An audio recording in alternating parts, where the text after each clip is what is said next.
Hey there, you're looking great today. Before we start, don't forget to hit subscribe. Kevin, seriously, Nancy called from the hallway, her patience wearing thin. Halloween's tomorrow, and you still don't have a costume. Kevin rubbed the back of his neck, a nervous habit after long days at work. I know, I'll figure something out. But Nancy had heard that before. Every year he procrastinated. Every year, she picked something for him. And every year, he regretted it. Last Halloween, he was a cowboy in jeans so tight he could barely breathe. The year before, a pirate whose wig itched so much he nearly tossed it in the bonfire. This time, he had no idea what Nancy had planned, and that terrified him more than the ghosts on the lawn. Because Nancy loved Halloween, loved it enough to turn their house into a full-blown, haunted attraction. Fog machines, fake gravestones, spiderwebs, and all. For her, it was art. For him, it was endurance. When she told him the costume had arrived, he felt the same sinking feeling in his gut as always. Still, it was easier to go along than argue.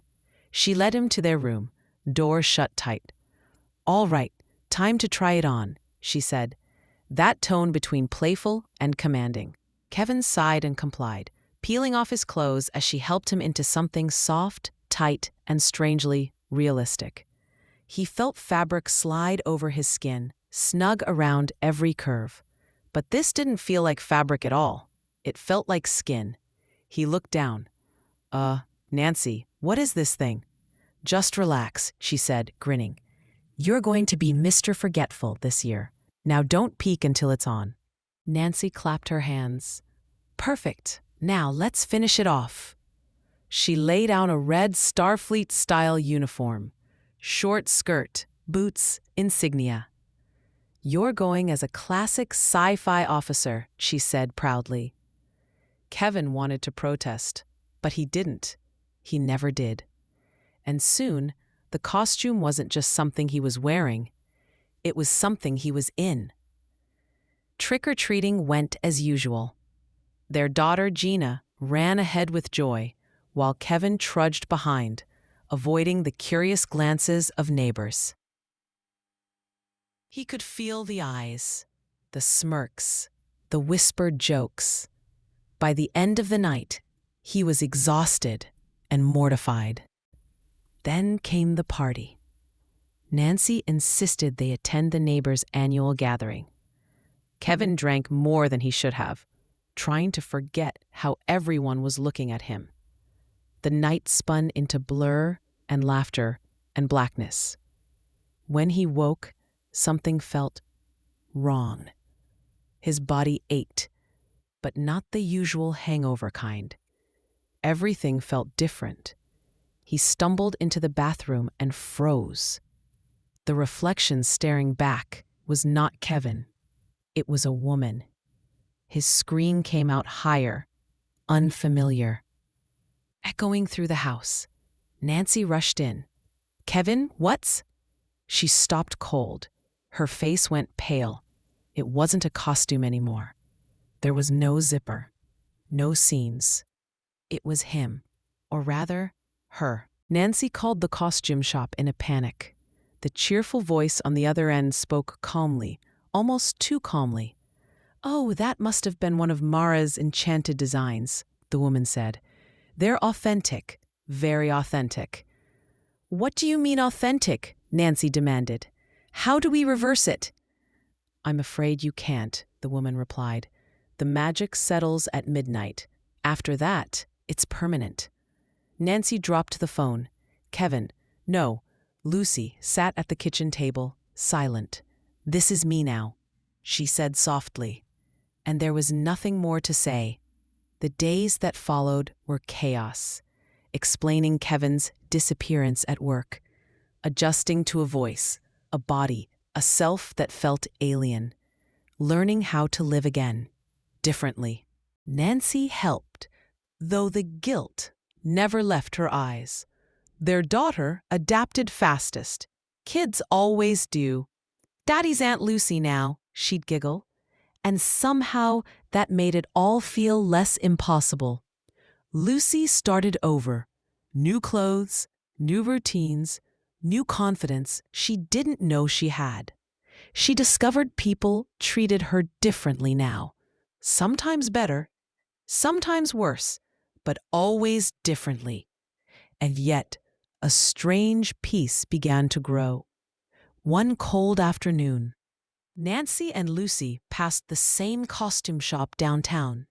The old sign above the door still read, Arcane Outfitters. Inside, an elderly woman smiled. Ah, so it worked. Nancy frowned. Worked? You changed my husband's life. The woman only nodded. Change isn't always loss. Sometimes it's the truest kind of magic. Lucy hesitated, then smiled softly. Maybe it was. Outside, the two walked home hand in hand. Their daughter ran up the porch steps, waving a crayon drawing of them both, Nancy and Lucy, smiling under a paper sun. Lucy laughed through tears. That's beautiful, sweetheart. That night, as the wind rattled the last fake cobwebs from the porch, Nancy leaned over and said quietly, You know, I think I like you better this way. Lucy smiled. Yeah, she whispered. Me too. And somewhere between the laughter and the candlelight, Halloween's magic lingered, not as a curse, but as a second chance. By late November, the fog of confusion had settled into something like routine. Lucy woke early, brewed coffee, and watched the sunrise spill across the kitchen tiles, just like she used to when she was Kevin.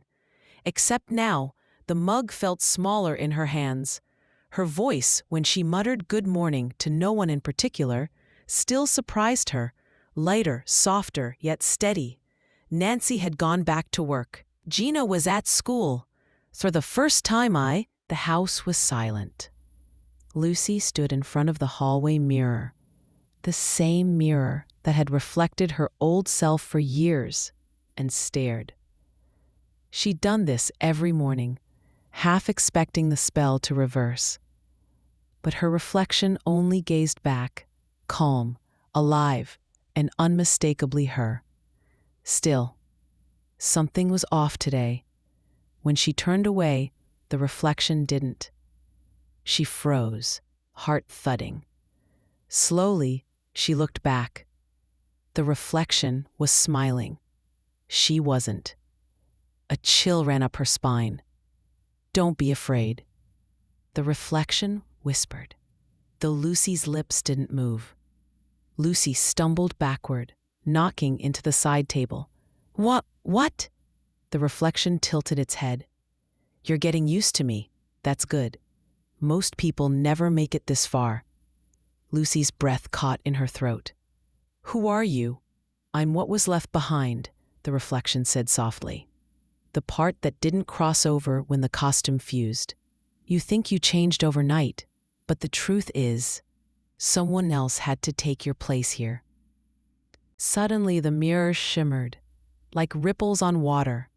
Lucy saw flashes, herself at the costume shop, Nancy's hand on her arm, the woman with silver hair saying, Magic isn't always polite. Then another image, a faint silhouette standing behind her that night, as she'd put the costume on. Something watching, something waiting. The reflection's voice overlapped with her thoughts. Every spell needs an anchor, a mirror between worlds. When you became Lucy, something had to remain as Kevin. Lucy's knees felt weak. You're saying you're me? I was, the reflection said. But the longer we stay apart, the more we change.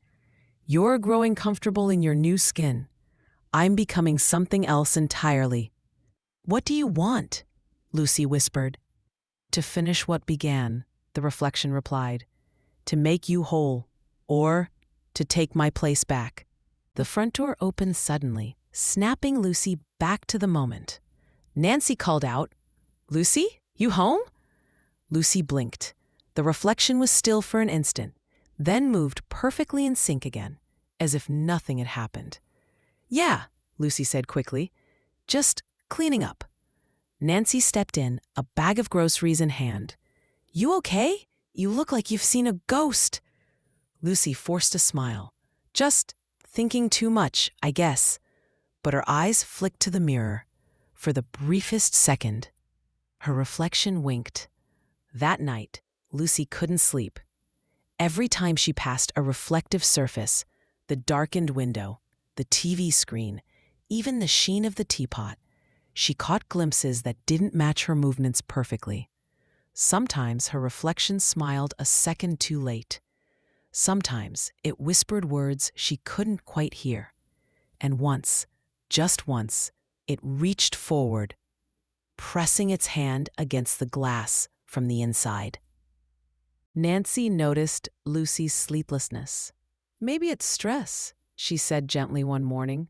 "You've been through more than most people could handle." Lucy wanted to believe that. She wanted to believe it was all in her head, but she couldn't ignore what she saw. The reflection was growing clearer, stronger, and she could feel it watching. A week later, Lucy went back downtown. The costume shop stood between the bookstore and tea parlor, just as before. But something was different. The windows were dark, the sign gone. Only an old wooden door remained, its paint peeling, as if the place had been abandoned for years. Lucy stepped closer. Through the glass, she saw shelves covered in dust and cobwebs, except for one thing. A single mirror stood in the center of the empty shop, wrapped in black cloth. Her heart pounded. She tried the door, locked. But as she turned to leave, she heard it, faintly, from inside. "Lucy." She froze. The voice was her own, but deeper, distant. She pressed her hand to the glass. The air shimmered, and for a heartbeat, she saw movement under the cloth. Something was shifting beneath it. Then, a reflection of Kevin, just for an instant, staring back with hollow eyes. That night, Lucy sat with Nancy at the kitchen table. She told her everything: the moving reflection, the voice, the mirror in the abandoned shop. Nancy listened quietly, pale, gripping her mug so tightly her knuckles whitened. "Lucy, that shop was torn down years ago," she said softly. "It's been gone since before you changed." Lucy blinked. "That's not possible. I was there. I saw it." Nancy shook her head. "You've been dreaming about it. Maybe the stress." "No," Lucy said firmly, standing up. "It was real. And whatever's behind that mirror isn't done with me yet." Her voice trembled, but her eyes were fierce. Nancy looked at her, torn between fear and belief. "Then we'll go together," she said finally, "tomorrow." The next morning, they went downtown. The shop was gone. In its place stood a narrow alleyway between the bookstore and tea parlor, too small for any building. But as Lucy stepped closer, she saw it, a faint outline of a door shimmering in the morning light. Nancy couldn't see it, no matter how she squinted. "Lucy," she whispered, "there's nothing there." Lucy took a deep breath. "Then maybe it's only meant for me." She reached out, and the invisible door opened with a soft click. Inside, dust swirled through the air like smoke. The same mirror stood at the center, uncovered now, its glass rippling like water. Kevin's reflection stood waiting. "Ready to come back?" he asked, voice echoing like it came from miles away. Lucy stared at him, at the face that used to be hers. "No," she said quietly. "I think I already have." She reached out, pressed her palm to the glass, and for a moment, everything went white. When she opened her eyes, she was standing outside again. The alley was gone. the bookstore and tea parlor were side by side, perfectly normal. Nancy was beside her, shaking slightly. "Lucy, what happened?" Lucy turned toward her, smiling faintly. "Nothing," she said. "I just needed to say goodbye."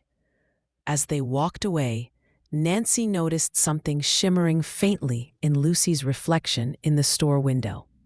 For just a second, she could have sworn there were two Lucys, one walking beside her, and one watching proudly from the glass. Thanks for watching, everyone. If you enjoyed part 2 of The Costume That Wouldn't Come Off, don't forget to like, comment, and share. And stay tuned, because in part 3, the mirror might not be done watching.